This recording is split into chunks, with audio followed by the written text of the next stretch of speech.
یہ اپنے وہابیوں کو بدعت کے حوالے سے یوں نامزد کرتا ہے، کہتا ہے بعض لوگ جو کسی اہل حدیث گھر میں پیدا ہو گئے مگر اتباع سنت سے اپنے آپ کو آراستہ نہ کر سکے، معلوم ہوا کہ وہابی جو ہے وہ سنت سے دور بھی ہوتے ہیں،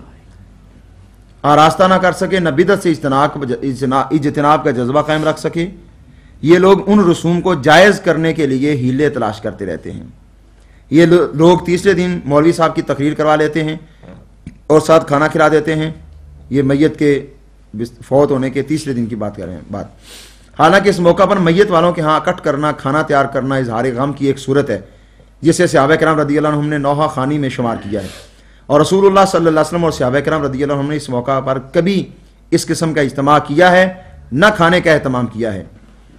عورتوں میں یہ کام مردوں سے بھی زیادہ ہے، حتیٰ کہ بعض اہل حدیث مدارس کی مقررہ خواتین باقاعدہ اس قسم کی مجالس میں شریک ہوتی ہیں اور اپنے خیال میں لوگوں کو کل اور ختم کی بدعات سے بچاتی ہیں، انہیں معلوم نہیں کہ وہ دوسروں کو بدعت سے بچاتے بچاتے خود ایک بہت بڑے گناہ میں مبتلا ہو گئی ہے،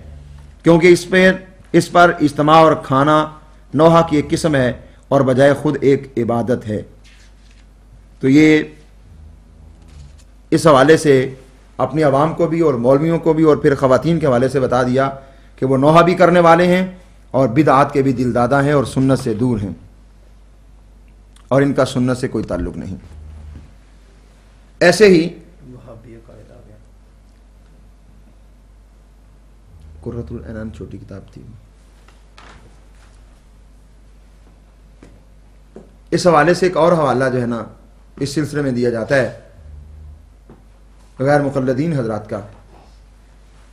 جو اپنے آپ کو سنت کے بہت بڑے عامل اور محافظ سمجھتے ہیں۔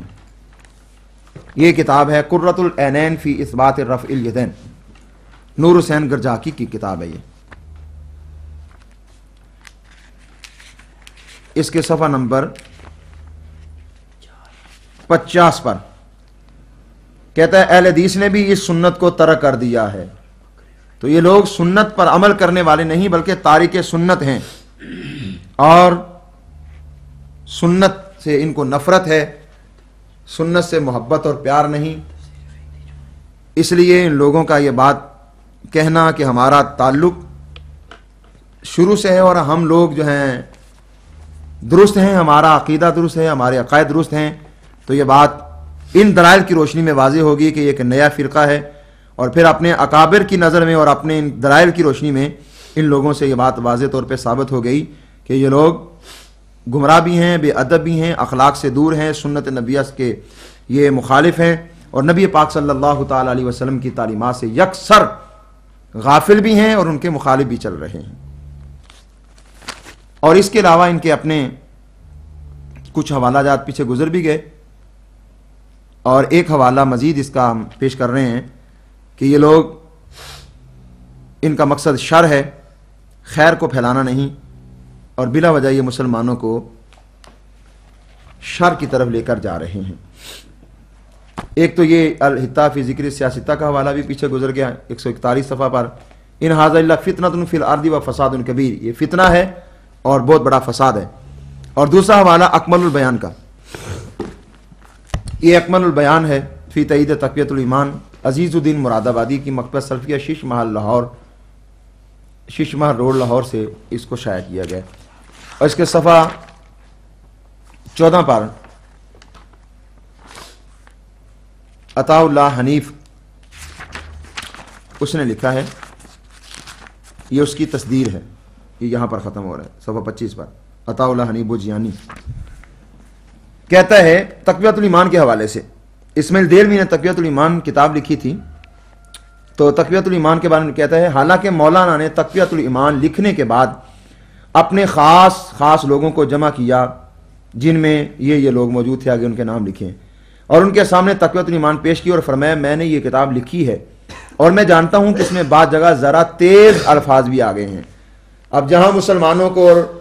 ابو جہل کو معاذ اللہ ایک جیسا مشرک قرار دیا گیا ہو، وہ ان لوگوں کے نزدیک معاذ اللہ ذرا تیز الفاظ ہیں۔ اب زیادہ تیز الفاظ پتہ نہیں کون سے ہوں گے، جہاں پر نبی پاک صلی اللہ علیہ وسلم و دیگر انبیاء اور اولیاء کو چمار سے بھی ذلیل کہا گیا ہے، آگے اس کے حوالہ جات ہم پیش کریں گے، تو یہ گویا ان کے نزدیک ذرا تیز الفاظ ہیں، تو زیادہ تیز الفاظ شاید اس سے بھی کوئی بڑی گستاخی ان کے ذہن میں ہوگی جو یہ اس میں نہیں کر پائے. تو بعض جگہ ذرا تیز الفاظ بھی آ گئے ہیں اور بعض جگہ تشدد بھی ہو گیا ہے. مثلا ان امور کو جو شرک خفی تھے شرک جلی لکھ دیا گیا ہے.